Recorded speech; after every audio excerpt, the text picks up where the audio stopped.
Para sa mga nagbabalak gumimik ngayong weekend, paalala lang po, ilang kalsada ang sarado umpisa ngayong gabi para sa road reblocking ng DPWH on Department of Public Works and Highways. Kaya para sa mga motorista, asahan na ang buhol-buhol na daloy ng traffic.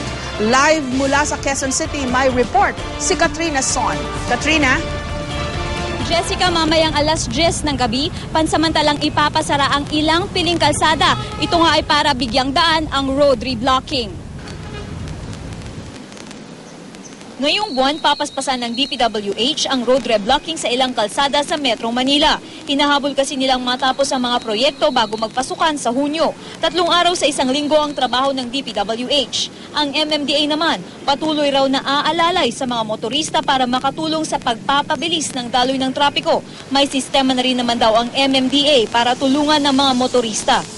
Andito tayo ngayon sa MMDA Communications and Command Center kung saan minomonitor nila ang lagay ng trapiko. Ngayon, ang gagawin nila pag may nakikita silang pagbigat ng daloy ng trapiko sa ilang lugar, raradyuhan nila ang mga MMDA traffic enforcers na nasa kalapit na lugar para mag-assist sa mga motorista. Pero ang ilang motorista, hindi pa rin maiwasang maghimutok. Krudo, ubos ang krudo ko. Wala na titira. Puro pang krudo lang ang binabayad ng pasahero. Ganun nangyayari. Sana po ayusin lang po yung po ng mga traffic enforcers po, tapos siguro po bigger way po talaga para po mas marami. Kasi po this time po mas lalo na pong dumadami po yung mga sasakyan po eh. Kanina nagpulong ang MMDA at DPWH tungkol sa reblocking. Napag-usapan din ang 30 araw ng pagsasara ng southbound lane ng President Osmeña sa South Superhighway na malapit sa San Andres na magsisimula mamayang alas 11 ng gabi. Malaki po, lalong-lalo na pag napapasabay sa mga sales ng mga mall. Nagkasabay-sabay po yan. Depende rin po sa mga location. So, nakakadagdag po yun sa bigat ng trapiko. Lalong-lalo na po pag weekend naman. Yung reblocking pong ginagawa ng DPWH ay para po ma-maintain yung standards ng ating mga lansangan at mas eventually pag nagawa, mas maganda po yung daloy ng trapiko. So, konting pasensya po tayo doon.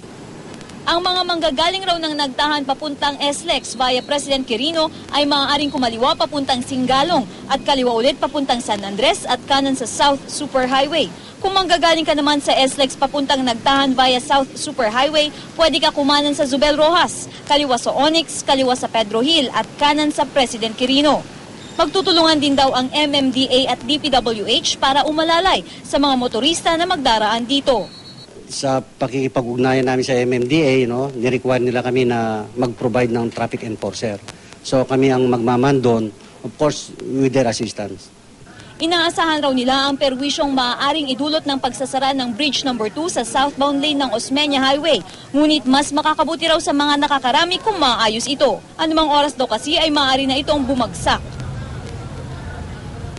At Jessica, sa mga oras nga na ito ay nananatili pa ring light to moderate ang daloy ng trapiko sa magkabilang lane mula dito sa aking kinakatayuan sa EDSA North Avenue. At paalala naman natin sa publiko, para di maipit sa trapiko, mas makakabutik na manatili na lamang sa inyong mga bahay kung walang importanteng gagawin. Jessica? Okay, Katrina, sinabi ba ng DPWH kung hanggang kailan itong mga reblocking na ito? Kasi parang tuwing weekend na lang, merong ganitong nagkukos ng traffic.